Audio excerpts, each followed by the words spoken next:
ஹல்லேலூயா, ஹல்லேலூயா, ஹல்லேலூயா. கரத்தி சத்தமா ஹல்லேலூயா, மகிழ்ச்சி ஹல்லேலூயா, சந்தோஷமா ஹல்லேலூயா, உற்சாகமா ஹல்லேலூயா, உண்மையா ஹல்லேலூயா. கர்த்தர் பலன் தந்திருக்கிறார். ஹல்லேலூயா, ஹல்லேலூயா. கிறிஸ்துவுக்குள் மிகவும் பிரியமான தெய்வ ஜனமே, இந்த கூட்டத்துக்கு ஒரு நோக்கம் உண்டு. இந்த கூட்டத்துக்கு ஒரு தரிசனம் உண்டு. இந்த கூட்டத்துக்கு ஒரு லட்சியம் உண்டு. அல்லேலூயா, அல்லேலூயா, அல்லேலூயா. கர்த்தர் தம்முடைய சித்தத்தின்படி நடத்தி கொண்டிருக்கிறார். ஆண்டவர் தம்முடைய திட்டத்தின்படி நடத்தி கொண்டிருக்கிறார். சில வேளைகளில் நாம் பாட வேண்டியது கர்த்தருடைய சித்தம். சில வேளையில் நாம் அமைதியாக இருப்பது கர்த்தருடைய சித்தம். சில வேளையில் நகைப்போடு இருப்பது கர்த்தருடைய சித்தம். சில வேளையில் கோபத்தோடு இருப்பது கர்த்தருடைய சித்தம். ஆண்டவர் இந்த கூட்டத்துக்கு ஒரு நோக்கத்தை வைத்திருக்கிறார். ஹல்லேலூயா. நோக்கத்தின்படி கர்த்தர் நடத்தி கொண்டிருக்கிறார். ஹல்லேலூயா. அவருடைய ஆழங்களை நாம் புரிந்து கொள்ள முடியாது. ஆமென். அவருடைய ஞானங்களை நாம் புரிந்து கொள்ள முடியாது. ஹல்லேலூயா. வார்த்தையினாலே உலகை உண்டு பண்ணின தேவன் அவர் அல்லவா? ஒரே வார்த்தையில வானத்தை முடித்த தேவன் அல்லவா? ஒரே வார்த்தையில கடலை நிறுத்தின தேவன் அல்லவா? சொன்னபடியே உயிர்த்தெழுந்த தேவன் அல்லவா? இதுவரை காணாத அதிசயங்களா இஸ்ரேல் மக்களுக்கு காண வைத்த தேவன் அவர் அல்லவா? அவர் நித்தமும் நடத்த வல்லவராயிருக்கிறார். அல்லேலூயா. இந்த வானவெளியிலே வந்திருக்கலாம் பாக்கியம் பெற்றவர்கள். இந்த லெம்பி கால கூட்டத்தின் 6வது நாட்களாக இருக்கிற 6 கச்சாடிகள் வெளியே கிடந்தது. அதனுடைய பார்வை அந்த கூட்டத்தில் நிறைந்தவன் மேல் இல்லை, ஆனால் இயேசுவானவருடைய பார்வை அந்த ஹல்லேலூயா அந்த 6 கச்சாடியில் இருந்தது. ஹல்லேலூயா. திருமணத்துக்கு வந்தவர்கள், திருமணத்துக்காய் வந்தவர்கள் மணமகனையும் மணமகனையும் குறித்து யோசித்துக் கொண்டிருந்தார்கள். விருந்தை குறித்து யோசித்துக் கொண்டிருக்கிறார்கள். ஆனால் கர்த்தர் பயன்படுத்த போகிற பாத்திரத்தை குறித்து பார்த்துக் கொண்டிருக்கிறார். அவர் பயன்படுத்துகிற பாத்திரத்தை அவருடைய பார்வை பட்டுக் கொண்டிருக்கிறது. ஹல்லேலூயா. இந்த மாலை வேளையில வந்திருக்கும் பாக்கியம் பெற்றவர்கள் கர்த்தருடைய பாத்திரமா நீங்க இருக்கீங்க. ஹல்லேலூயா. அவர் எல்லோரியா இருக்கிறார், நம்மை பார்த்து கொண்டிருக்கிறார். இந்த வாழ்க்கையில இருக்கிற ருசிகரமாக ஸ்வீட் லைஃப், அதிருசிகரமான வாழ்க்கை இனிதான் மாறப்போகுது. ஹல்லேலூயா. இனிதான் உங்க வாழ்க்கை இனிதாய் மாறப்போகுது. உணர்வு மாற்ற ஒரு கடலை தட்டி கட்டுறது சொல்லுமா? ஹல்லேலூயா. இந்த மாலை வேளையிலும் கர்த்தர் நம்மோடு பேசும்படியாக தெரிந்து கொள்ளப்பட்ட வேத பகுதி யாத்திராகம புஸ்தகத்திலே 12ஆம் அதிகாரத்திலே ஆண்டவராகிய யெகோவா கடவுள் இஸ்ரவேல் மக்களுக்கு கொடுத்த நியமங்களை நாம் பார்த்திருக்கோம். எல்லோரும் எடுத்துக் கொள்ளுங்கள். நீங்கள் இஸ்ரவேல் சபையார் யாவரையும் நோக்கி, இந்த மாதம் 10ஆம் தேதியிலே வீட்டு தலைவர்கள் வீட்டுக்கு ஒரு ஆட்டுக்குட்டியை ஒவ்வொருவராக ஆட்டுக்குட்டியை தெரிந்து கொள்ள கடவர்கள். ஒரு வீட்டில் இருக்கிறவர்கள் ஒரு ஆட்டுக்குட்டியை புசிப்பதற்கு போதுமான பேர்களாய் மாற்றுகிறார்கள்.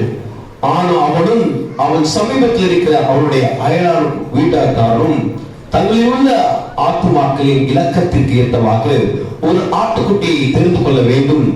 அவன் புசிப்பதற்கு தக்கதாக இலக்கம் பார்த்து ஆட்டுக்குட்டியை தெரிந்து கொள்ள வேண்டும். அந்த ஆட்டுக்குட்டி பழுதற்றதும் ஆணும் 1 வயதுள்ளமாய் இருக்க வேண்டும். செம்மறி ஆடுகளிலாவது வெள்ளாடுகளாவது அதை தெரிந்து கொள்ளலாம். அதை இந்த மாதம் 14ஆம் தேதி வரைக்கும் வைத்திருந்து இஸ்ரவேல் சபையில் ஒவ்வொரு கூட்டத்தாரும் சாயங்காலத்தில் அதை அடித்து அதன் இரத்தத்திலே கொஞ்சம் எடுத்து தாங்கள் அதை புசிக்கும் வீட்டு வாசல் நிலைக்கால் 2 நிலைகளிலும் மேல் சட்டத்திலும் தெளித்து அந்த ராத்திரியிலே அதன் மாംசத்தை நெருப்பினால் சுட்டு புளிப்பில்லாத அப்பத்தோடு கசப்பான கீரையோடு அது புசிக்க கடவார்கள். ஹல்லேலூயா. பச்சையும் தண்ணீருமை அளிக்கப்பட்டதையும் அல்ல, அதன் தலைமையும் அதன் தொடையும் தலையும் அதன் தொடையும் அதற்குள்ள யாவையும் ஏகமாய் நெருப்பினால் சுட்டதாய் அதை புசிப்பீர்களாக. அதிலே ஒன்றை விடிய கால் மட்டும் மீதியாக வைக்காமல் விடிய கால் மட்டும் அதிலே மீதியாய் இருக்கிறதை அக்கினியால் சுட்டிருப்பீர்களாக. அதை புசிக்க வேண்டிய விதமாக நீங்கள் உங்கள் அறைகளை கச்சை கட்டிக்கொண்டு உங்கள் கால்களில் பாதரட்சையை பொறுத்துக் கொண்டும் உங்கள் கையில் தடியை பிடித்துக் கொண்டும் அதை தீவிரமாய் புசிக்கடவுள். அது கர்த்தருடைய பஸ்கா. ஹல்லேலூயா, ஹல்லேலூயா. திருமுறை நமக்கு சொல்லுகிற பிரகாரமாக இஸ்ரவேல் மக்களுக்கு இதுவரை அவர்கள் பண்டிகை என்பது என்னவென்று கொண்டாடவில்லை. 400 வருடங்கள் ஆயிற்று அடிமைத்தனத்துடைய நுகத்தடி. காலையில் எழுந்துக்க வேண்டும், ராம்சேக்கு புறப்பட வேண்டும். அங்கே எகிப்தின் ராஜா அவர்கள் பார்வோன் இட்ட ஆணையின்படி அந்த கட்டிடத்தை கட்ட வேண்டும். அவர்கள் செங்கல் அறுக்க வேண்டும், செங்கல் எடுத்து கொண்டு வந்து சேர்க்க வேண்டும். சுட சுட செங்கலை பிடிப்பதற்காக வைக்கோலை அவர்களே தேடிக்கொள்ள வேண்டும். அவர்கள் சரியா செய்ய வேண்டாம். ஆலோட்டி நிமித்தமாக அடிகளும் உதைகளும் அவர்கள் பட்ட காயத்தோடு வேலை செய்ய வேண்டும். இரவிலே வருவார்கள், கிடைப்பதை சாப்பிட்டு உறங்கி மீண்டுமா காலையிலே அவர் மீண்டும் அந்த வேலை தொடர வேண்டும். இதுவரை சந்தோஷம் என்றால் என்ன, மகிழ்ச்சி என்றால் என்ன, குடும்பத்தோடு உறவாடுவது என்று என்ன எதுவுமே தெரியாதவனே 430 வருடங்கள் அவர்கள் பட்ட வேதனைக்கு அளவே இல்லை. ஹல்லேலூயா, ஹல்லேலூயா. குமரிக் கொண்டிருக்கிறார்கள், அழுது கொண்டிருக்கிறார்கள். ஆண்டவரே, இந்த வேதனையிலிருந்து யார் எங்களை விடுவிப்பார்? எப்பொழுது எங்களுக்கு விடுதலை கொடுப்பீர்கள்? எப்பொழுது நாங்கள் மீண்டும் வருவோம்? எங்க வாழ்நாள் எல்லாம் இப்படியே முடிந்துடுமா என்று கேட்கும்போது கர்த்தர் தம்முடைய தாசனாகிய மோசேயை தெரிந்து கொண்டு பார்வோனோடு பேசும்படி அனுப்பினார். ஹல்லேலூயா. பல்வேறு விதமான வாதைகள் வந்தது. இஸ்ரவேல் மக்களும் பார்த்தார்கள், எகிப்திலே இருந்த எகிப்தியரும் அதை பார்த்தார்கள். எகிப்துக்கு அதிக பாதிப்பு உண்டு, இஸ்ரவேலர்கள் வெறும் பார்வையாளராக இருந்தார்கள். ஒவ்வொரு வாதை வரும்போதெல்லாம் இப்பொழுது பார்வோன் எங்களை அனுப்பிடுவார், இப்பொழுது பார்வோன் எங்களை அனுப்பிடுவார் என்று ஒன்றின் பின்னாய் ஒன்று பின்னுமாய் அவர்கள் நினைத்துக் கொண்டு இருக்கும்போது ஒன்றுமே வாழ்க்கையிலே நடக்காத பட்சத்திலே அவருடைய விசுவாசம் எல்லாம் கலந்து போயிடுச்சு. என்ன செய்வது என்று யோசித்துக் கொண்டிருக்க வேளையிலே ஆண்டவர் மோசேயோடு பேசினார். இஸ்ரவேல் மக்கள் எல்லாரையும் கூட்டுங்க, இஸ்ரவேல் மக்கள் எல்லாரையும் கூட்டுங்க, எல்லாரும் வீட்டுக்குள்ள வரட்டும். வீட்டுக்குள்ள வந்துட்டு என்ன செய்யணும், இன்னைக்கு வேலைக்கு போகாதீங்க. இந்த பஸ்காவை அனுசரிக்க வேண்டிய முறையானது யாத்ராகம புஸ்தகம் 12ஆம் அதிகாரம் 6ஆம் வசனம், யாத்ராகம புஸ்தகம் 16ஆம் அதிகாரம் 12ஆம் வசனம், லேவியராகம புஸ்தகம் 23ஆம் அதிகாரம் 5ஆம் வசனம், எண்ணாகம புஸ்தகம் 9ஆம் அதிகாரம் 3ஆம் வசனம், இன்னும் எண்ணாகம புஸ்தகம் 5ஆம் அதிகாரம் 11ஆம் வசனம். இந்த அதிகாரம் எல்லாவற்றையும் வாழ்க்கையை பார்க்கும்போது இந்த பண்டிகையானது, அதாவது சாயங்காலத்திலே சரியாக 3 மணி அளவிலே நம்முடைய இந்திய நேரத்தின்படி இஸ்ரவேலர் அதை சாயங்காலம் என்று ஜாம வேலை என்று சொல்கிறார்கள், பகல் ஜாமம் என்று சொல்கிறார்கள். ஆனால் நம்முடைய இந்திய நேரத்தின்படி 3 மணிக்கு ஆரம்பித்து அடுத்த நாள், அதாவது திங்கள் 3 மணிக்கு ஆரம்பித்தால் செவ்வாய் 3 மணி வரைக்கும் என்ன செய்யணும், இந்த பஸ்காவை அனுசரிக்கணும். ஹல்லேலூயா, ஹல்லேலூயா. அந்த சூரியன் உதயமாகிறதையும் மறைவதையும் அவர்கள் என்ன செய்யக்கூடாது, அடுத்த நாளில பார்க்க கூடாது. முதல் நாள் இன்னைக்கு உதயமானதை பார்த்தவங்க மறைகிறதுக்குள்ள என்ன செய்யணும், தன்னுடைய வாசலுக்குள்ள வீடுகளுக்குள்ள கடந்து செல்ல வேண்டும். இந்த வீட்டுக்குள்ள கடந்து சென்று பஸ்காவுக்காக என்ன செய்யணும், அவங்க என்ன செய்யணும், அமர்ந்து இருக்க வேண்டும். இந்த பஸ்கால ரொம்ப பெரியமான ஒரு விஷயம் என்னன்னா, ஒவ்வொரு வீட்டு தலைவரும் ஒரு ஆடை தேர்ந்தெடுக்கணும். ஹல்லேலூயா. ஒவ்வொரு வீட்டு தலைவரும் ஒவ்வொரு ஆடை தேர்ந்தெடுக்கணும். இந்த ஆடுகளை தேர்ந்தெடுத்து என்ன செய்யணும், அந்த ஆட்டை என்ன பலி செலுத்துவதற்காக ஆயத்தமாக்க வேண்டும்.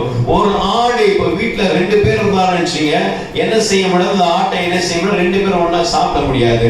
ஒரு 4 பேர் இல்ல 5 பேர் 6 பேர் இருக்கிறோம். அதுக்கு என்ன அயலாளர்கள் பக்கத்துல எல்லாரையும் கூப்பிட்டுப்பாங்க. அவங்களை அழைத்து கொண்டு அவர் வீட்டுல வைத்துக் கொண்டு அவர்கள் என்ன செய்தால் அந்த ஆட்டை பலியிட்டு இதெல்லாம் சாப்பிட முடிய அளவுக்கு இருக்கிறதா. ஏன்னா இரவு வேலையே அது முடிச்சிடும், பகல்ல வைக்க கூடாது. பகல்ல அது என்ன செய்யணும், கறியாக மாறணும், சாம்பலாக மாறணும், அது உணவா மாறக்கூடாது. அல்லேலூயா, அல்லேலூயா. என்னுடைய ஆவிக்குரிய தகப்பனார் அடிக்கடி சொல்வார், ஆண்டவர் நமக்கு சொல்லியிருக்க திருமறை வேதமா, அன்றுள்ள அப்போ டெய்லி முன்னாடி நாள் வச்சதை நீங்க என்ன செய்ய, அடுத்த நாள் சாப்பிடாதீங்க. அது வேதத்துக்கு என்னது, புறம்பானது. அல்லேலூயா. என்றைக்கு கிறிஸ்தவ உலகத்துல பிரியாணி என்ற ஒரு சாப்பாடு ஒவ்வொரு கூட்டங்களில் வர ஆரம்பித்ததோ அன்றைக்கு மக்கள் சோம்பேறித்தனமாய்விட்டார்கள். ஒவ்வொருவரும் அதை பதுக்குவதும், அதை போய் தங்களுடைய ஃப்ரிட்ஜில் வைப்பதும், அடுத்த நாளில் அதை சூடு செய்வதும், தொடர்ச்சியாக அதை சாப்பிடுவதும், இப்படிப்பட்ட ஒரு சூழ்நிலைக்குள்ளே பிசாசானவன் மக்களை வஞ்சித்து விட்டான். வேதம் சொல்லுது அன்றன்றுள்ள ஆகாரம். அல்லேலூயா. அப்படி என்றால் கர்த்தருடைய வார்த்தை நம்ம என்ன செய்யணும்? போய் உரைக்கணும். இன்னும் ஒருபடி நம்ம ஆவிக்குறைவுல உச்சகட்டத்தில் இருந்தால் எப்படி டிவி இருக்கக்கூடாது, கிறிஸ்தவ வீட்டில் ஃப்ரிட்ஜே இருக்கக்கூடாது. ஃப்ரிட்ஜ் இல்லாத வீட்டு சொல்லிட்டு மாத்திரம் ஒரு அல்லேலூயா சொல்லுங்க பார்ப்போம். பிரைஸ் தான். நீங்களாம் இஸ்ரவேலர். அல்லேலூயா, அல்லேலூயா. நீங்களாம் இஸ்ரவேலர். ஆமென். இஸ்ரவேல் வழக்கத்தின்படி இருக்கிறீங்க. அல்லேலூயா. இயேசுநாதரே 3வது நாள் உயிர் தந்துட்டாரு. நம்ம ஆளுங்க இந்த கறியை எடுப்பாங்க பார்த்தீங்களா? எத்தனையோ நாள் கழிச்சு கறியெல்லாம் அப்படியே ஃப்ரீசர்ல வச்சு அதை எடுத்துட்டு வந்து சமைச்சு. கிறிஸ்துவுக்குள் பிரியமானவர்களே, வேதத்துக்கு புறமான காரியங்களை இன்றைக்கு பிசாசானவன் திணித்து விட்டான். அதை நாம் கடைபிடித்துக் கொண்டிருக்கிறோம். ஆனால் கர்த்தர் சொல்லுகிற ஒரு வார்த்தை, இந்த பஸ்காவை என்ன செய்யணும்? ஒரு வீட்டினுடைய தலைமகளை என்ன செய்யணும்? தேர்ந்தெடுத்துக் கொள்ள வேண்டும். ஹல்லேலூயா. ஜோயல் வாப்பா கிட்ட பிரைஸ் எல்லாம். ஹல்லேலூயா. இங்க என்ன செய்யணுமா? ஒவ்வொரு மனிதனும் ஒவ்வொரு ஆட்டை தெரிந்து கொள்ள வேண்டும். அல்லேலூயா சொல்லுமா? அல்லேலூயா. ஒவ்வொரு மனிதனும் ஒரு ஆட்டை தெரிந்து கொள்ள வேண்டும். இந்த ஆட்டை என்ன செய்யணும்? வீட்டு தலைவனும் அந்த வீட்டில் இருக்க தலைச்ச பிள்ளையும், அப்பா நீ போயிடுப்பா, ஐஸ் போடணும், கரெக்டா இருக்கும். ஐஸ் நீ வந்துருப்பா, இந்த இதோ பிடிக்கிறது நீ தான் கரெக்டா இருக்கும். தலைச்ச பிள்ளை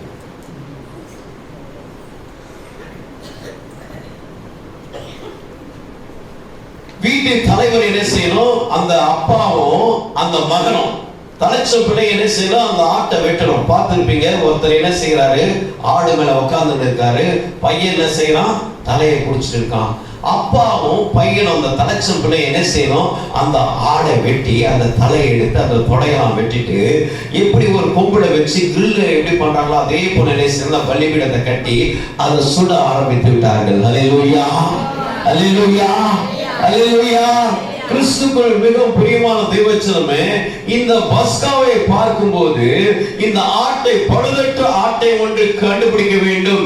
இந்த நாளிலே ஒரு ஆட்டை கண்டுபிடிக்க, பழுதற்ற ஒரு ஆட்டை கண்டுபிடிக்கணும். அதுல என்ன செய்ய? எந்த பழுதும் இருக்கக்கூடாது.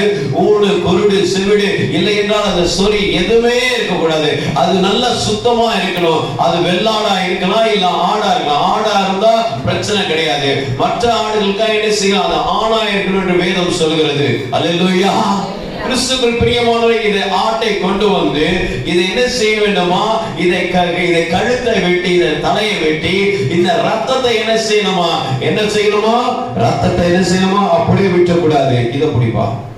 ஒவ்வொரு என்ன செய்வோம்? தன்னுடைய வாசல் நிலைக்கால்கள், ஒவ்வொரு என்ன செய்யணுமா? இந்த வாசல் நிலைக்கால்கள் ரெண்டு பக்கத்திலையும் அவன் என்ன செய்யணுமா? அந்த ரத்தத்தை விட்டு பூச வேண்டும். அல்லேலூயா. ஒரு பக்கம் வாசல் கதவுல மட்டும் பூசத்துல, மேல இருந்து இந்த சைடையும் அந்த சைடு இந்த நிலைக்கால்கள் எல்லாவற்றிலும் பூச வேண்டும். இந்த ரத்தத்தை என்ன செய்யணும்? பூசிட வேண்டும். எல்லாம் பூசிடுறாங்க. ரத்தம் என்ன செய்யக்கூடாது? காயக்கூடாது. ஏன்? ரத்தத்தை எவ்வளவு இருக்கிற எல்லா ரத்தத்தையும் என்ன செய்யணும்? பூசிடும். அந்த ஆற்றிலிருந்து வர எல்லா ரத்தத்தையும் என்ன செய்யணும்?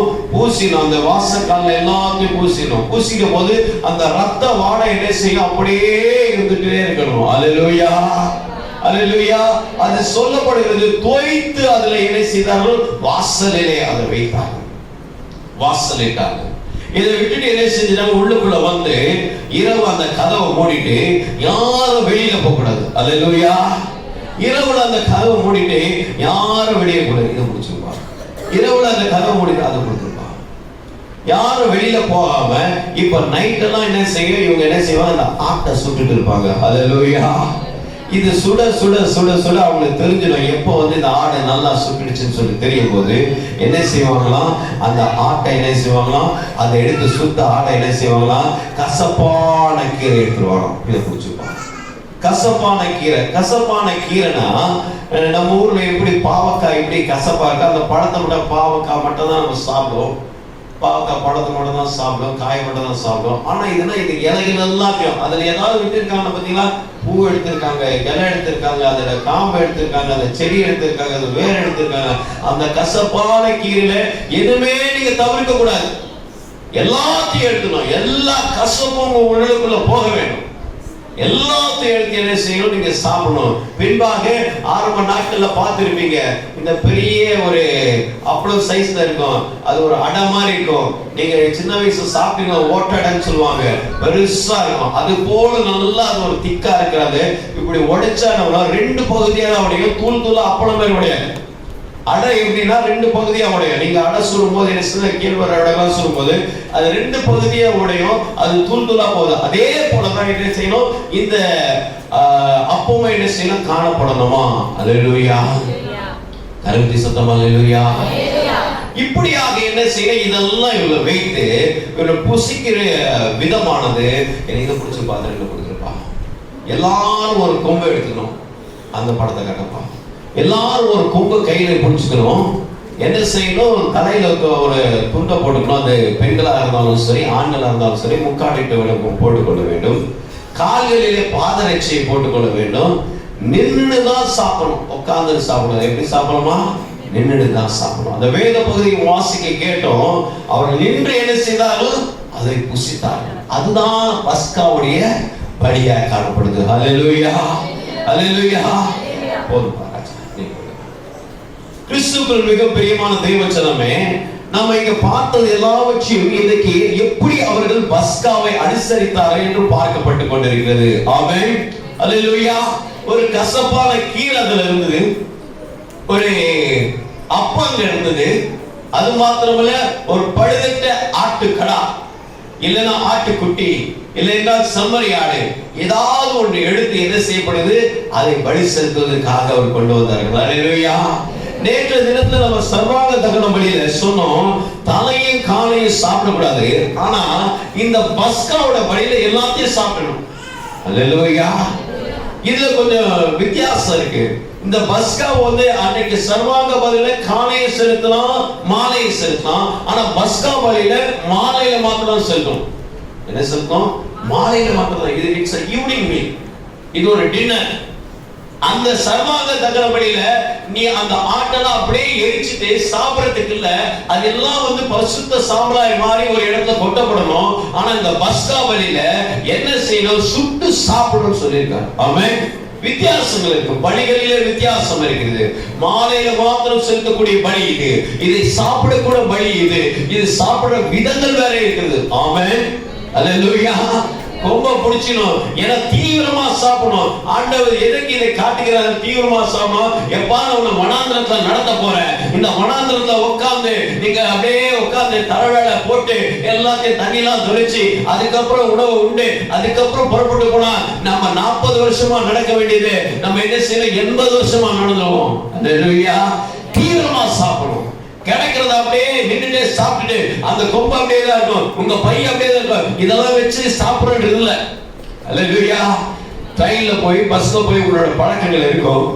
அப்பெல்லாம் என்ன செய்வோம், இந்த ட்ரெயின்ல போகும்போது இந்த டிராவல் பேக்கேஜ் இருக்கு பாத்தீங்களா, அப்படியே அவங்க கொடுப்பாங்க. அப்படியே வச்சு சாப்பிட்டு அப்படியே போறதுதான். அதே போலதான் ஆண்டவர் டிராவல் பண்ண போறீங்க, இன்னொரு இடத்துக்கு நீங்க புறப்படுவீங்க. அதனால இந்த தீவிரமாக இந்த உணவை என்ன செய்யணும், உட்கொள்ள வேண்டும். அல்லேலூயா, அல்லேலூயா.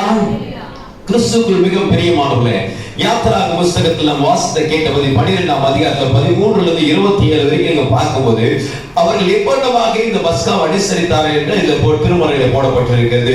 உபாகம புத்தகத்தில் 12ஆம் அதிகாரம் 5ஆம் வசனம், உபாகம புத்தகம் 14ஆம் அதிகாரம் 16ஆம் வசனம், இன்னுமாக வேதத்தை சொல்லணும்னா எண்ணாகம புத்தகம் 9ஆம் அதிகாரம் 1 to 5 வரை பார்க்கும்போது, இன்னுமாக எண்ணாகம புத்தகம் 28ஆம் அதே அதிகாரத்தில் 16ஆம் வசனத்தை பார்க்கும்போது அங்கேயும் கர்த்தருடைய பஸ்கா அனுசரிக்கப்பட்டிருக்கிறது என்று போடப்பட்டிருக்கிறது. அல்லேலூயா.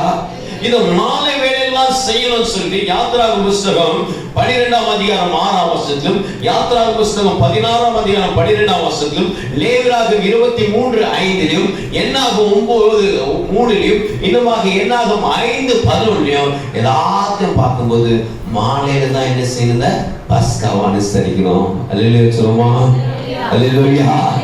மாலையில தான் பஸ்கா. கிறிஸ்துவுக்குள் பிரியமானவர்களே, இந்த பஸ்காவை ஆண்டவர் உங்களுக்கு விடுதலை பயணம் கொடுப்பதற்கு முன்பாக எகிப்தை விட்டு புறப்படுறதுக்கு முன்னாடி இப்போ ஒரு பஸ்காவுக்கு அனுசரிச்சாங்க. அது தொடர்ந்து என்ன செய்து எல்லா நாட்களிலும் என்ன செய்யப்படுது, அனுசரிக்கப்பட்டிருக்குது. ஆமென், அல்லேலூயா. இந்த பண்டிகையை நீங்க என்ன செய்யலாம், நீங்க அந்நியரை சேர்த்துக்க கூடாது. ஆமென். ஏன்னா விருத்த சேதனம் உடையவர் தான் என்ன செய்யணுமா, இந்த பஸ்காவை அனுசரிக்கணும். ஆமென், அல்லேலூயா. நம்முடைய திருச்சபையில் ஒரு வழக்கம் உண்டு. திருவிருந்து கொடுப்பதற்கு யார் அதை பெற்றுக்கொள்ளலாம்? கர்த்தருக்குள்ள விசுவாசம் வைத்து ரட்சிக்கப்பட்டு திருமுழுக்கு பெற்றவர்கள் தான் என்ன செய்ய முடியும், திருவிருந்து பெற்றுக்கொள்ள முடியும். அவர்லாம் என்ன சொல்றது, பஸ்கால யார் இருக்க முடியும், அதற்கென்று பிரத்யேகமாய் அல்லேலூயா ஆயத்தமானவர்கள் தான் கொண்டு வர முடியும். நீங்க அந்நியர்கள் இருந்தாலும், அதாவது இஸ்ரவேல் மக்கள் மாத்திரம் புறப்படல, இஸ்ரவேல் மக்கள் மாத்திரம் புறப்படல, அந்நியர்லாம் புறப்பட்டாங்கன்னு சொல்லிட்டு வேதம் சொல்லி இங்க வாசிக்கிறோம். வாசிங்க, யாத்திராக புஸ்தகத்துல 12ஆம் அதிகாரத்துல வாசிக்க கேட்ட பகுதியில அங்கே 43ஆம் வசனத்தை வாசிக்கும் போது, மேலும் கர்த்தர் மோசேயையும் ஆரோனையும் நோக்கி பஸ்காவின் நியமமாவது, அந்நிய புத்திரன் ஒருவனும் அதை புசிக்க வேண்டாம். பணத்தினால் கொல்லப்பட்ட அடிமையானவன் எவனும், பணத்தினால் கொல்லப்பட்ட அடிமையான எவனும் நீ அவனுக்கு விருத்த சேதனம் பண்ணின பின்பு அதை புசிக்கலாம். அந்நியனும் கூலியாலும் அதிலே புசிக்க வேண்டாம். அல்லேலூயா. வேதம் சொல்கிறது இவங்க என்ன செய்யக்கூடாது, அந்நியர் எல்லாரும் என்ன செய்யக்கூடாது, இதுல கொண்டு வந்து சேர்க்க கூடாது. ஆமென், அல்லேலூயா, அல்லேலூயா. வேதம் சொல்கிறது இவர்கள் புறப்பட்டார்கள். அதாவது 38ஆம் வசனத்தை வாசிக்கும் போது, ஒரு வாசிங்க 38ஆம் வசனத்தை, அவர்களோடு கூட பல ஜாதியான ஜனங்களும் அநேகர் மூலமா மிகுதியான ஆடு மாடு முதலான ஜீவன்களும் போயிடுச்சு. அல்லேலூயா. அதாவது 6 லட்சம் புருஷர்கள் மாத்திரம் 6 லட்சம் பேர் 6 லட்சம் பேர் பேசிக் கொண்டிருப்போம், ஒரு மனைவி பிள்ளைகள்லாம் கணக்கெடுக்காம. ஆனா இவர்களையும் தாண்டி எகிப்துல இருந்த எபிரேயர்களையும் தாண்டி பல ஜாதி மக்கள், அல்லேலூயா, பல ஜாதி மக்கள் எகிப்து மக்களும் இருந்திருப்பாங்க. ஆமென். அவங்க என்ன செய்வாங்க, பல்வேறு, ஏன்னா இது என்ன ஒரு காலகட்டத்தில் அங்க வந்து செட்டில் ஆனாங்கன்னா, எப்படின்னா நீங்க பார்த்துருப்பீங்க, இந்த பர்மாக்கும் இந்தியாவுக்கும் போர் சமயங்கள் என்னாச்சுன்னா நிறைய பிரிவினை ஆயிடுச்சு. இங்க இருக்கவங்க நிறைய பேர் அங்க போனாங்க, அங்க இருக்கவங்க நிறைய பேர் இங்க பர்மிஸ் ஆட்கள்லாம் வந்தாங்க. அப்போ பார்க்கும்போது என்னன்னா, நம்ம ஊர்ல வந்து பாத்தீங்கன்னா சில இடங்கள்ல வந்து பர்மாவோட ஆட்கள் இருப்பாங்க, பர்மிஸ் உள்ள ஆட்கள் இருப்பாங்க. அவங்க இருக்க ஆரம்பிப்பாங்க. பர்மிஸ் வந்து பொதுவாக வந்து ஒரு எப்படி நம்ம சிங்கப்பூர் மலேசியா இதெல்லாம் போறோமோ அதே போலதான் ஒரு விசா எடுத்துட்டு வரணும். இவங்க என்ன பண்ணுவாங்க, இந்த மியான்மார் இருக்குது பாத்தீங்களா, இந்த மியான்மார், இந்த மிசோராம், இந்த நாகாலாந்து, இதன் வழியா இந்த அசாம், ஏன்னா இவங்களும் பர்மிஸும் சரி இந்த நாகாலாந்து மக்கள் இருக்க 2 பேருக்கும் ஒரே மாதிரி தான் இருப்பாங்க. சப்பமுக்கு இந்த காது இப்படி இருக்கிற அவங்க எல்லாமே ஒரே மாதிரி தான் இருப்பாங்க. அவங்க எல்லாமே இப்படி இருக்கிறதுனால என்ன செய்யலாம், நீங்க நம்ம வழக்கத்துல சொன்னோம்னா இந்த கூர்க்கா வேலை செய்யக்கூடாது. அவங்க ஆரம்பத்துல அதனால வந்து போகும். ஏன்னா அவங்க வந்து பயம் அறியாதவர்கள். எப்படின்னா காட்டுல தான் நடக்க வேண்டியது இருக்கும், ஒரு கொம்பு வச்சுட்டு வந்துருவாங்க. அதனால அந்த நாட்கள்ல வந்து நாய் பார்த்தா கூட ஜனங்க பயப்படுறது இல்லை, இந்த கூர்க்கா பார்த்தா பயப்படுறது. லட்டி எடுத்து டப்பு டப்பு டப்பு டப்பு தட்டிட்டு வருவாங்க. எந்த இடத்துக்கும் ஒரு பயன்படாம போறோம். அந்த வேலைக்கு வந்து அவங்க ரொம்ப பயன்படுவாங்கன்னு சொல்லிட்டு பார்க்கும் போதே அந்த ஒரு தொழில் அவங்க நியமித்து இருக்காங்க. ஆனால் இங்க வேதம் சொல்லுறது, இவங்க எல்லாம் இந்த காட்டு வழியில வரும்போது, இந்த பிரயாணத்தை கடந்து செல்லும் போது இவங்களோடு கூட என்ன செய்தாங்கன்னா, இந்த இஸ்ரேல் மக்களோடு பல ஜாதியான மக்கள் கூட போயிருக்காங்க. ஆமென், அல்லேலூயா. நம்ம நினைக்கிறோம் இஸ்ரேல் மட்டும் தான் வராங்க. ஏன்னா நடுநடுவில் இந்த பாளையத்தில் ஏற்பட்ட இந்த கலவரம் இருக்கட்டும், இல்ல பாளையத்தில் ஏற்பட்ட ஆண்டவர் அந்த பாளையத்தை 2ஆ பிளந்து அவர்களை விழுங்கி கொண்டதாக இருக்கட்டும், எல்லா இடங்களும் பார்க்கும்போது அந்நிய மக்கள் வந்து அவங்க குழப்பிட்டே இருப்பாங்க. ஆமென், அல்லேலூயா. இன்னைக்கு சென்னையில நம்மளுடைய தமிழ் பாஷை மாறினதுக்கு காரணமே பல்வேறு விதமான மக்கள் வந்து இங்க சேர்ந்த நிமித்தமாக. நான் அடிக்கடி சொல்லியிருக்கேன் உங்ககிட்ட, ஏன்னா ஒரு நல்ல பாஷையால செந்தமிழ் பேசக்கூடிய சென்னை அப்படின்னு இருந்த காலகட்டத்துல இப்ப சென்னை மெட்ராஸ் பாஷை அப்படின்னா லோக்கல் பாஷை. காரணம் என்னன்னா, பல்வேறு விதமான மக்கள் வந்து நமக்குன்ற அந்த மொழி அந்த ஆதாரத்தை எடுத்துட்டு அவங்க போட்ட வார்த்தைகள்லாம் இருக்கு பாத்தீங்களா, வந்துச்சு போயிடுச்சு இந்த பண்ணிச்சு சரிங்க பேச அந்த பாஷை வந்து நம்மளால கொஞ்சம் கத்துப்பாங்க. எனக்கு அப்படின்னு சொல்றது என்ன பண்றாங்க, இந்த மலையாளம் பேசுற பார்த்து ஒரு கொஞ்சம் கத்துப்பாங்க. அதுக்கப்புறம் இந்த தெலுங்குல பேசுறது வார்த்தை கொஞ்சம் கத்துப்பாங்க.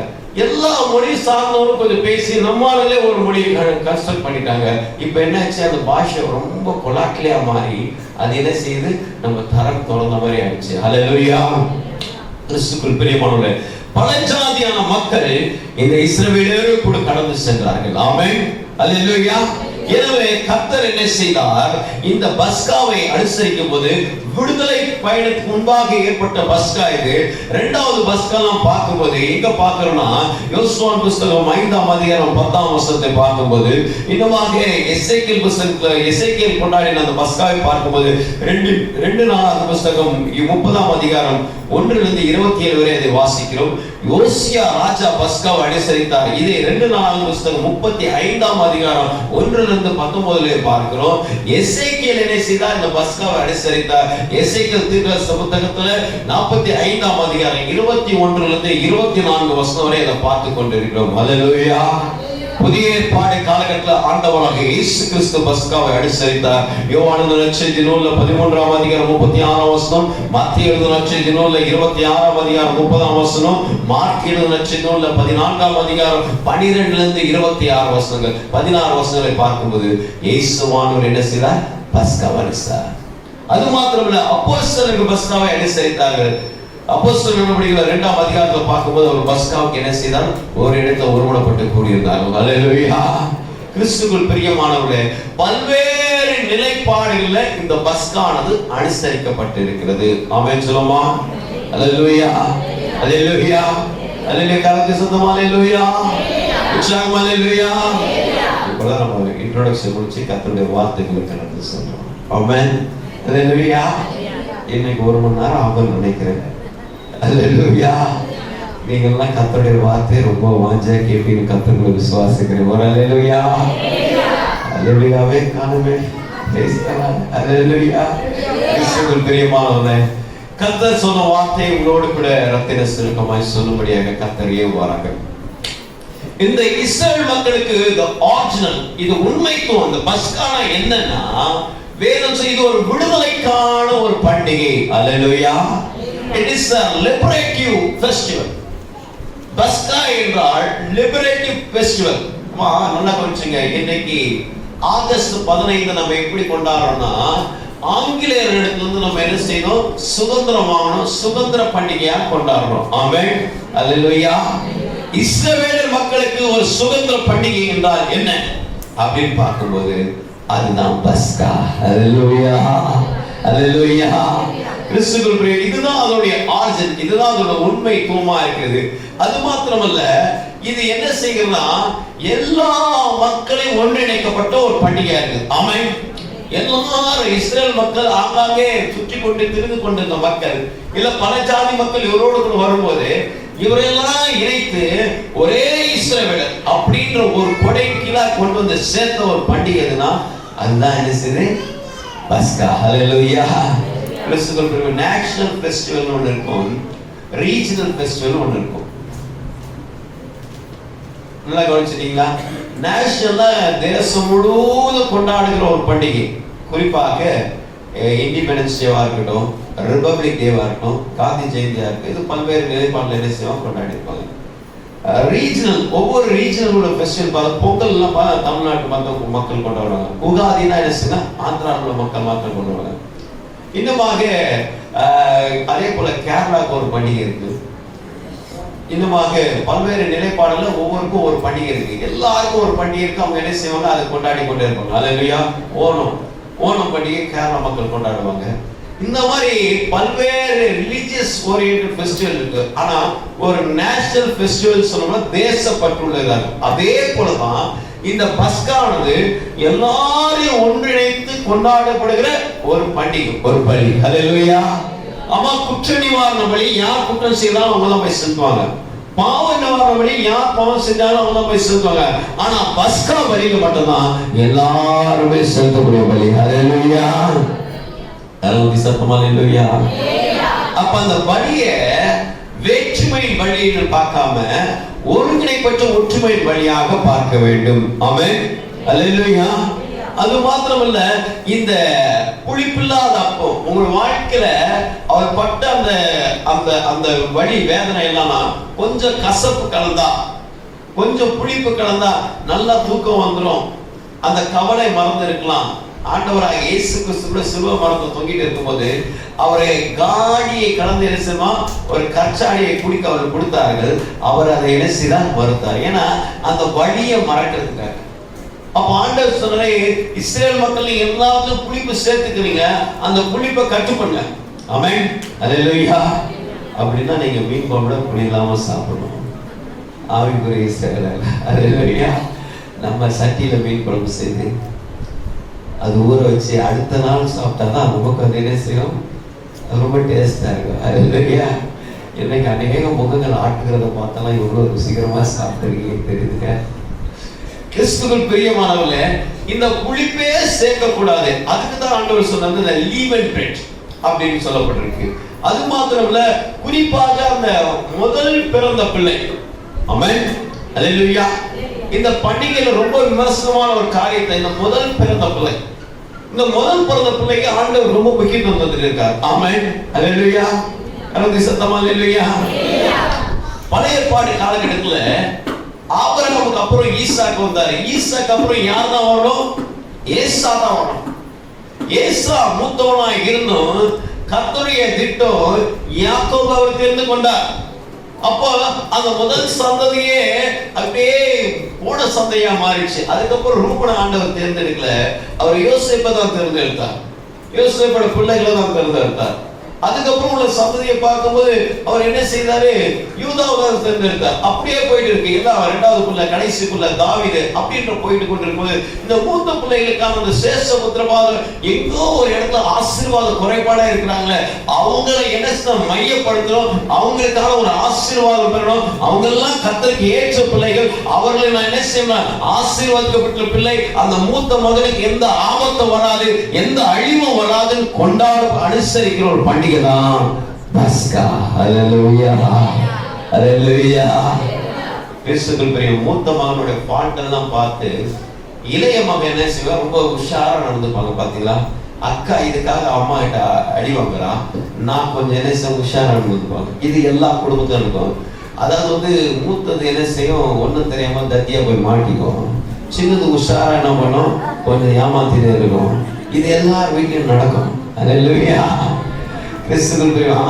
நம்ம திருச்சபை மக்கள் நீங்க ரெண்டு கண்ணு போல எல்லாரும் ஒண்ணா போகிறீங்க. ஆமென், அல்லேலூயா. கிறிஸ்துவுக்குள் பிரியம். யாரையும் நீங்க கம்மி பண்ணி பார்த்தது இல்லை, நீங்க எல்லாம் ஒரே மாதிரி பார்த்துருக்கீங்க. கர்த்தருடைய பிள்ளைகள். அல்லேலூயா சொல்லுமா, அல்லேலூயா. அப்ப இங்க பாருங்க, இந்த பண்டிகையில அந்த மூத்த மகனுக்கு ஒரு முக்கியத்துவம் இருக்கு. ஆமென், அல்லேலூயா. ஃபர்ஸ்ட் பார்ன் எல்லாம் ஒரு அல்லேலூயா சொல்லுங்க பாப்போம். முதல் பிறந்தவங்க ஒரு அல்லேலூயா. Price God. ஆமென். முதல் பிறந்தவங்க ஒரு அல்லேலூயா. ஏன்னா உங்களுக்காக தான் ஆண்டவர் ஒரு பண்டிகை வச்சிருக்காரு. ஆமென். இந்த ரெண்டாவது மூணாவது ஆண்டவர் கணக்குல இல்லை, பைபிள்ல இல்லை. ஆனாலும் உங்களுக்கு கிருபை இருக்கு. ஆமென், அல்லேலூயா. நிறைய கிருபை இருக்கு, எக்கச்சக்கமான கிருபை இருக்கு.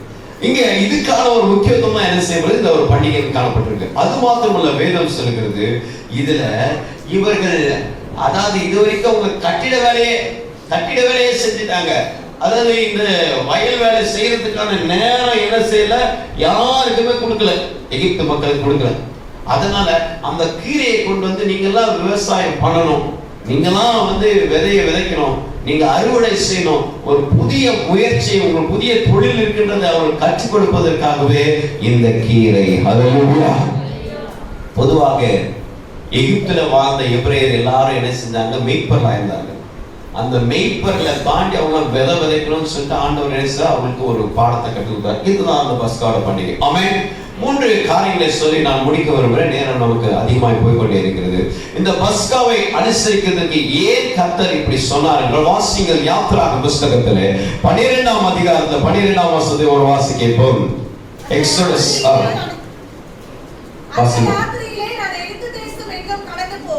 அந்த ராத்திரியிலே நான் எகிப்து தேசம் எங்கும் கடந்து போய், எகிப்து தேசத்தில் உள்ள மனிதர்கள் முதல் மிருக ஜீவன் மட்டும் முதல் பேராய் இருக்கிறவர்களை எல்லாம் அதம் பண்ணி எகிப்து தேவன் மேல் நீதி செலுத்துவேன், நானே கர்த்தர். ஹல்லேலூயா, ஹல்லேலூயா. கிறிஸ்துவுக்குள் மிக பிரியமானவர்களே, இந்த பஸ்காவுடைய பண்டிகையோட மைய பொருள் என்ன தெரியுமா? முக்கியமான காரியம் தான், அவர் நீதி செலுத்துகிற தேவனாய் இருக்கிறார். பஸ்கா பலி நீதியின் பலி, பஸ்கா பலி நீதியின் பலி. உங்க குடும்பத்துல உங்களுக்கு எவ்வளவு அநீதி நடந்தாலும் சரி, 400 வருடமாய் கஷ்டப்பட்டு இருந்த அந்த எகிப்து மக்களுக்கு கர்த்தர் நீதி செய்வார் என்றால், உங்களுடைய குடும்பத்துல 4 வருடமா நீ சந்தித்துக் கொண்டிருக்க பிரச்சனை இருக்கும், இல்ல 4 மாதமா சந்தித்துக் கொண்டிருக்க பிரச்சனை இருக்கும், 4 வருஷமா சந்தித்துக் கொண்ட பிரச்சனை இருக்கும். கர்த்தர் அநீதிக்கு நீதி சரி கட்டுகிற நாள் பஸ்கா. ஹல்லேலூயா. அவர் நீதியை சரி கட்டுகிற தேவன், அவர் நீதியை சரி கட்டுகிற தேவன். இன்றைக்கு பஸ்கா பலி உனக்காக தாமா. உன் குடும்பத்துக்கு ஆண்டவர் நீதி செய்வா, உங்க குடும்பத்துக்கு ஆண்டவர் நீதி செய்வா. அநீதி செய்யும் மத்தியில கர்த்தர் உனக்கு நீதி செய்வார். ஹல்லேலூயா. நீ எவ்வளவுதான் உனக்கு அநீதி அவங்க விளைச்சிருந்தாலும் சரி, அநீதி செய்கிற மத்தியில கர்த்தர் நீதியை விளங்க பண்ண தேவனாயிருக்கும். லூக்கா 18ஆம் அதிகாரம் 1-8 வசனங்களை வாசிக்கும் போது, அநீதியான ஒரு உக்கிரக்காரன் இருந்தான். அவனிடத்தில் ஒரு விதவை வந்து அடிக்கடி அலட்டிக் கொண்டிருந்தாள், என் நியாயத்தை தீர்க்க வேண்டும் என்று. அந்த நியாயாதிபதிக்கு நியாயம் செய்வதிலே மனதில்லை. அவள் அடிக்கடி தன்னை அலட்டாதபடி அவன் என்ன செய்தான்? அவன் நியாயம் செய்வதற்காக அவன் கடந்து போனான். தம்மண்டை இருந்த எல்லா சீடர்களை பார்த்து இயேசு கிறிஸ்து சொல்லுகிறார், இதை நினைத்துக் கொள்ளுங்கள், அநீதியான மனிதன். வாசிங்க 8ஆம் வசனத்தை, லூக்கா 18:8 ஒரு வாசிப்போம். சீக்கிரத்திலே அவர்களுக்கு நியாயம் செய்வார் என்று, சீக்கிரத்திலே அவருக்கு நியாயம் செய்வார் என்று. ஹல்லேலூயா. உங்களுக்கு சொல்லுகிறேன், கிறிஸ்துவுக்குள் மிக பிரியமானவர்களே, இங்க வேதம் சொல்கிறது, இந்த இடத்துல பார்க்கும்போது அந்தபடியே தேவன் தம்மை நோக்கி இரவும் பகலும் கூப்பிடுவருடைய தம்மால் தெரிந்து கொள்ளப்பட்ட விஷயத்துல நீரே பொறுமையுள்ளவராய் இருந்து அவருக்கு நியாயம் செய்யாதிருப்பாரோ? ஹல்லேலூயா. எங்கெல்லாம் உங்களுக்கு அநீதி நடக்குதோ அங்கெல்லாம் உங்களுக்கு பஸ்கா பலியை நினைச்சு கொடுங்க. தேவன் அந்த இடத்துல நீதியை சரி கட்டுகிற நாள் வந்தது, நீதியை சரி கட்ட நாள் வந்தது. அதுல எத்தனை பேருக்கு தெரியும், இந்த 41ஆவது நாள்ல உங்க குடும்பத்தில் இருக்க பெரிய பெரிய பிரச்சனை எல்லாம் ஒன்றும் இல்லாமல் தவிடுபடி ஆகிற நிறுவனங்களை கர்த்தரை கொண்டு வந்து சேர்ப்பார். வேதம் சொல்கிறது, அநீதி செய்கிற மத்தியிலே கர்த்தர் நீதி செலுத்துவதுதான் பஸ்கா. ஹல்லேலூயா. இது நீதியின் படி. ஆமென். ஹல்லேலூயா. அவர் நீதி உள்ள நியாயாதிபதி, அவர் நீதி உள்ள நியாயாதிபதி. அநீதி செய்யக்கூடியவரே இப்பேற்பட்ட காரியத்தை செய்யக்கூடுமா? நீதி உள்ள நியாயாதிபதியை நினைத்துக் கொள்ளுங்க, அவர் நிச்சயமாக நீதி செய்கிறவராக இருக்கிறார். ஆமென். ஹல்லேலூயா. இரண்டாவது, இந்த பஸ்காவோட பலியோட மைய கருத்து என்னவென்றால், வாசிங்கள் யாத்ராகம புத்தகம் 12ஆம் அதிகாரம் 36ஆம் வசனத்தை ஒரு வாசிப்போம். யாத்ராகமம். ஹல்லேலூயா. கர்த்தர் எகிப்தின் ஜனங்களுக்கு என்ன செய்தாரா? தயவு கிடைக்கப்படும். கர்த்தர் ஜனங்களுக்கு எகிப்தியருடைய கண்கள், யார் கண்கள்ல? எகிப்தில் யார் உன்னை அழிக்கணும்னு நினைக்கிறாங்களோ, யார் உனக்கு ஒண்ணு இல்லாம நினைக்கிறாங்க, யார் நீ வேணான்னு நினைக்கிறாங்களோ, யார் நீ மேல வரக்கூடாது நினைக்கிற, அவரை வச்சுதான் கர்த்தர் உன்னை கட்டுவார். ஹல்லேலூயா. அவங்க தான் உனக்கு அஸ்திவாரம், அவங்களோடதான் நீ உயர போற.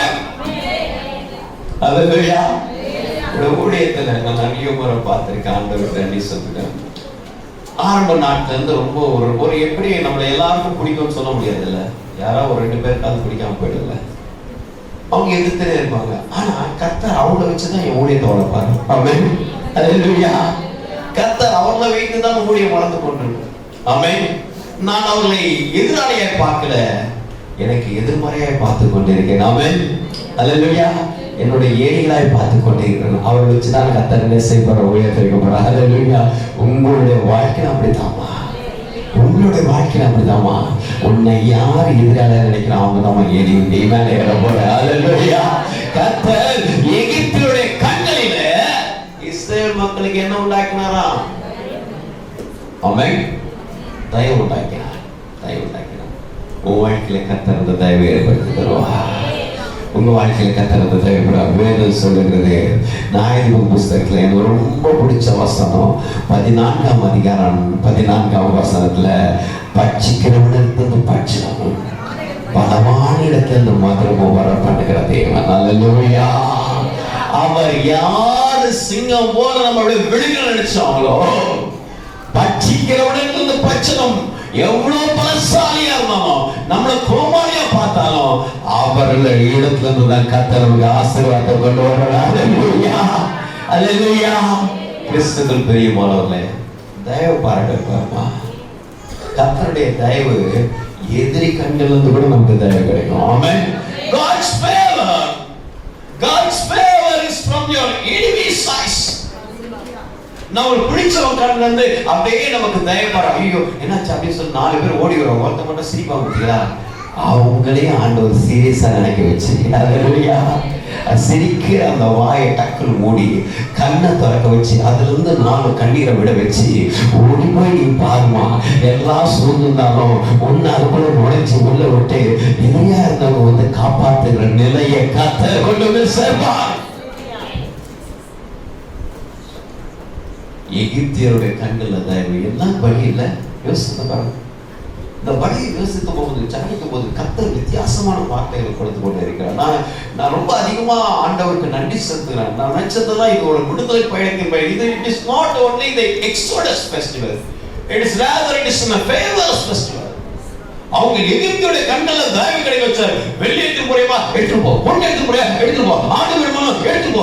எதையும் அவங்க கேட்டது ஒன்றுமே அவங்க என்ன செய்யல, நிறுத்தவில்லை, எல்லாத்தையும் கொடுத்தாங்க. அல்லேலூயா. அல்லேலூயா. நிறைய இடத்துல உங்களுக்கு கேட்டது வரலையாமா? உங்களோட சொந்த உரிமை பறிபோயிடுச்சா? நீங்க ஆள வேண்டிய இடத்துல இருந்து நீங்க தூரமா இருக்கீங்களா? அங்க இருந்து உங்களுக்கு எதுவுமே கொடுக்க மாட்டாங்களா? தடை செய்யலாம். இன்றைக்கு கர்த்தர் அவருடைய இரவுல அவருடைய தூக்கத்தை மாற்றி கர்த்தர் தேவ பஸ்கா பலியினானவர் அவர் அவருடைய கண்ணுல தயவு பாராட்டி நீங்க கேட்கறதுக்கு முன்னாடி அவங்க கொடுக்கிற நாட்கள் வந்து கொண்டிருக்கிறது. ஒரு லட்சமா. அல்லேலூயா. அல்லேலூயா. அக்சால் தன்னுடைய தகப்பனாகிய காலை எடுத்து போயிட்டு, தகப்பனே மலையுள்ள ஒரு தேசத்தை எனக்கு கொடுத்துட்டேன், அதில் நான் என்ன செய்து எனக்கு நீர் பாய்ச்சலான ஒரு இடத்தை கொடுக்கணும். ஒரு தகப்பை இறங்கி கொடுத்தது போல இன்றைக்கு இரவு நம்முடைய பரம தகப்பை நம்மை வேண்டிக் கொண்டு ஒவ்வொரு வாழ்க்கையில தயவு பாராட்டவெல்லாம் ஆயிடும். ஏன் அல்லேலூயா. தயவு பாராட்டவன். மூன்றாவது ஒரு காரியம் இது பண்டிகை எப்படிப்பட்ட பண்டிகை என்றால் வேதம் சொல்லு 12ஆம் அதிகாரத்தில் யாத்ராக 12ஆம் அதிகாரம் எக்ஸோடஸ் சாப்டர் 12 verse 42 கர்த்தர் அவர்களை எகிப்து தேசத்திலிருந்து புறப்பட பண்ணினால் இது அவருக்கென்று முக்கியமாய் ஆசரிக்கத்தக்க ராத்திரியாய். அல்லேலூயா. இது அவர்களுக்கு முக்கியமாய் ஆசரிக்கத்தக்க ராத்திரி ஆயிற்று. இஸ்ரவேல் சந்ததியார் எல்லாரும் தங்கள் தலைமுறை தோறும் கர்த்தருக்கு முக்கியமாய் ஆசரிக்க வேண்டிய ராத்திரி. அல்லேலூயா. அல்லேலூயா. அம்மா கர்த்தர் செய்ததை நீ மறக்கவே முடியாது. ஆமென். வேதம் சொல்லுது எத்தனையோ இரவு கண்ணீரோட படுத்த நீ, எத்தனையோ இரவு பட்டினியோட படுத்த நீ, எத்தனையோ இரவு கலக்கத்தோட படுத்த நீ இன்றைக்கு கர்த்தருடைய மகிழ்ச்சியோடு நித்திரை வர வைக்க போற இந்த ராத்திரியை நீ மறக்கவே முடியாது. அதுதான் பஸ்காவின் பலி. அதுதான் பஸ்காவலி. அதான் பஸ்காவலி. எத்தனையோ செட்பேக்ஸ் நமக்கு இருக்கும். நிறைய இடத்துல நம்ம பின்தங்கி இருப்போம். நம்ம எல்லாரும் பின்தள்ளி இருப்பாங்க. நிறைய இழந்திருப்போம், நிறைய லாஸ் பண்ணிருப்போம், நிறைய காரியத்தை நம்ம செஞ்சுட்டு இருந்திருப்போம். ஆனா ஆண்டவர் என்ன செய்கிறார்? அவருடைய புறப்பட பண்ணினோம் முன்ன தள்ளின. அல்லேலூயா. அவங்க கட்டி வச்சிருக்க கட்டெல்லாம் அவங்க கட்டி வச்சிருக்கலாம். நல்லா பார்த்துருக்கீங்களா? பெரிய காலமாடா இருக்கும். சின்ன நம்ம கண்ணுக்குட்டியா அதை மேய்க்க வச்சிருப்பாங்க. அப்போ வந்து ஒரு கட்டை என்ன செய்யும், தாத்தா காலத்துல ஒரு அடிச்சு என்ன பண்ணுவாங்க, அந்த மூக்குநாங்கயிறு போட்டு அதை கட்டியிருப்பாங்க. எப்போ சின்ன கண்ணுக்குட்டியா இருக்குது. அது என்ன பண்ண கொண்டு அந்த தாத்தா இருந்துருப்பாரு. அவருக்கு இருப்பார் பேரை வந்து இப்போ பெரிய காலை என்ன செஞ்சிருப்போம், அதை வந்துட்டு வந்து அந்த சின்ன கட்டையில் கட்டி வைப்போம். அந்த காலை என்ன நினைச்சிருக்கோம், இது அதோட பலத்தை வந்து இப்படி ஆட்டிச்சுனாலே அந்த கட்டை எங்கேயும் போயிடும். ஏன்னா கண்ணுக்குட்டியோட பலத்துக்கு ஏற்ற போகக்கூடாத அளவுக்கு தான் அந்த கட்டையை அடிச்சிருப்பாங்க. மாடு வளர்த்தவங்க எல்லாருக்கும் தெரியும். மாடுபிடி வீரர்களுக்கும் உங்களுக்கு தெரியும். அல்லேலூயா. நீங்களாம் கல்யாணம் பண்ணும்போது அப்படிதானே பண்ணாங்க, இளவட்டங்கள்லாம் தூக்க சொல்லி மாட்டெல்லாம் முடிய சொல்லி அப்படிதானே செலக்ட் பண்ணாங்க. அப்படிலாம் பிரைஸ் தான். அல்லேலூயா. இனி ஒரு நாட்கள் அப்படிதான் ஒரு பண்டிகை வச்சு அப்படி செலக்ட் பண்ண சொன்னா எத்தனை இளைஞர். அல்லேலூயா. பிரைஸ் தான். இன்னைக்கு பார்க்கிறோம், அது சின்ன கட்டையா தான் இருக்கும். அந்த கண்ணுக்குட்டி என்ன செய்யும், அதை இப்படி ஜிம்பி பார்க்கும், இப்படி இழுத்து பார்க்கும், என்னவோ செஞ்சு பார்க்கும், ஆட்டி பார்க்கும், ஒண்ணுமே செய்ய முடியாது. அது வந்து என்ன செய்யும், அது லாக் ஆகிடும். ஐயோ என்னால இதை என்ன செய்ய முடியாது, இதை எடுக்க முடியாதுன்னு விட்டுரும். பெருசா காலையிடும். அதோட மென்டாலிட்டியில ஒரு சின்ன மூளை தான் இருக்கும். நல்லா கொஞ்சம் திரும்பி பார்க்காது, ஒன்னாதான் பேசுற கதை, சின்ன மூளையா இருக்கும். அந்த கட்டை தேடி எழுந்து திரும்ப போகாது, அப்படியே அங்கேயே இருக்கும். பாத்தியா, அந்த கட்டை விட்டு வெளியே வராது, அப்படியே தான் இருக்கும். எப்படி அங்க ஆணி அடிச்சா, சின்ன வயசுல ஆணி அடிச்சு அப்படியே வச்சாங்களோ, அப்ப கண்ணுக்குட்டியா இருக்கும் போது அப்படி இப்படி பார்த்துச்சு, அதாவது அது எடுக்க முடியாது. இப்போ காலமான ஆயிடுச்சு, அப்போ அந்த மூளை சின்ன மூளை தான், இந்த கட்டை என்னால எடுக்க முடியாதுன்னு நினைச்சிட்டே இருந்தது. ஹல்லேலூயா. இதேதான் இஸ்ரேல் மக்கள். இத்தனை மாதம் வந்தாலும் அந்த மக்கள் கொண்டு புரியல. கர்த்தரை வெளியேற்ற போறாங்க, கர்த்தரை முன்னேற்ற போற தெரியல. ஆண்டவரே பார்த்து நீங்க கிளம்புங்கப்பா. ஹல்லேலூயா.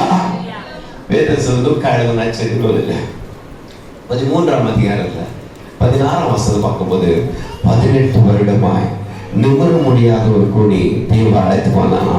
அவங்க எப்பவுமே கூடியா வருவாங்க, கூடியா போவாங்க. ஆனா கர்த்தர் அந்த நாளில் அவரை நிமிர்த்தி, ஹல்லேலூயா, அவரை கட்டில உடைத்து அவரை அனுப்பி வைத்தார். ஆமென். ஹல்லேலூயா. அம்மாவை வாங்கி வைக்க முடியாதுமா, உனக்கு நான் ஒரு வசனம் கதை வச்சிருக்கேன். ஆமென். அல்லேலூயா. உனக்குன்னு ஒரு நல்ல காலத்தை வச்சிருக்காரு. ஆண்டவர் ஒரு சங்கிலியை நான் உடைப்பார். ஆமென். உன்னை முன்னேற்றது தான், முன்னேற்றது. வேதம் சொல்லுது, இஸ்ரவேலை முன்னேற்றது தான் இந்த பண்டிகை. ஆமென். அநீதியிலிருந்து நீதி விளங்கின பண்டிகை தான் இந்த பஸ்கா. அநீதியிலிருந்து நீதி விளங்கம் தான் இந்த பஸ்கா. அந்நியருடைய கண்கள்ல தயவு பெற்றது தான் இந்த பஸ்கா. அந்நியருடைய கண்கள்ல தயவு கிடைக்கிறது தான் இந்த பஸ்கா. அடிமை நுகத்தடியிலிருந்து வெளியேறினதான் பஸ்கா. ஹல்லேலூயா. அடிமை நுகத்தடியிலிருந்து வெளியேறினதான் பஸ்கா. கிறிஸ்துவுக்குள் பிரியமானவரே, தேவன் உங்களை, நீங்க எவ்வளோ உங்க குடும்பப்படுத்த நிலைமையில இருந்தாலும் சரி, நிமிர்த்தவே முடியாது, இந்த பிரச்சனை சால்வ் பண்ணவே முடியாதுன்னா கர்த்தர் பஸ்கா பலியை கொண்டு வந்து. ஹல்லேலூயா. ஏனென்றால் பஸ்கா பலி இஸ்ரவேல் மக்களோட முடியலப்பா. ஒரு 2 வாசிங்கள். 1 கொரிந்தியர் புத்தகத்துல 5ஆம் அதிகாரத்துல 7ஆம் வசனத்தை ஒரு வாசி கேட்போம். 1 கொரிந்தியர் 5. ஆகையால் நீங்கள் புளிப்பில்லாத இருக்கிறபடியே புதிதாய் பிசைந்த மாவாய் இருக்கும்படி பழைய புளித்த மாவை புறமே தள்ளி கொடுங்கள். ஏனெனில் நம்முடைய பஸ்காவாகிய கிறிஸ்து நமக்காக பலியிடப்பட்டிருக்கிறார். ஹல்லேலூயா. ஹல்லேலூயா. அம்மான ஒரு ஆட்டை பத்தி பேசிக் கொண்டில்ல, ஒரு செம்மறி ஆட்டை பத்தி பேசிக் கொண்டில்ல, ஒரு காளை பத்தி பேசிக் கொண்டில்ல, நாங்க பேசுறது ஆண்டவராகிய இயேசு கிறிஸ்து. ஹல்லேலூயா. அவர் பலியான நிமித்தமாக. ஹல்லேலூயா. மறுபடியும் நீ அரைச்சமாவே அரைக்காத. அதான் ஆண்டவர் சொல்றாரு, எனக்கு ரொம்ப கஷ்டம், எனக்கு ரொம்ப கஷ்டம் அப்படிலாம் பேசுதுங்க. ஹல்லேலூயா. அந்த பேட் ஹாபிட்லாம் வச்சிரு. அதான் வேதம் சொல்லுது, அந்த பழைய புளித்த மாவோட அல்ல துர்குணம், அந்த பேட் கேரக்டர் இருக்கு பார்த்தீங்களா, துர்குணம் இருக்கு பார்த்தியா. என்னதான் பேசிட்டு இருந்தாலும் ஒரு பையன் வந்து இடிச்சு விளையாண்டே இருப்பான் பார்த்தியா, அந்த சிவப்பு கலர் சட்டை சிவப்பு கலர் பண்ணி ஒரு பையன் போல, அதே அந்த துர்குணத்தெல்லாம் விட்டுட்டு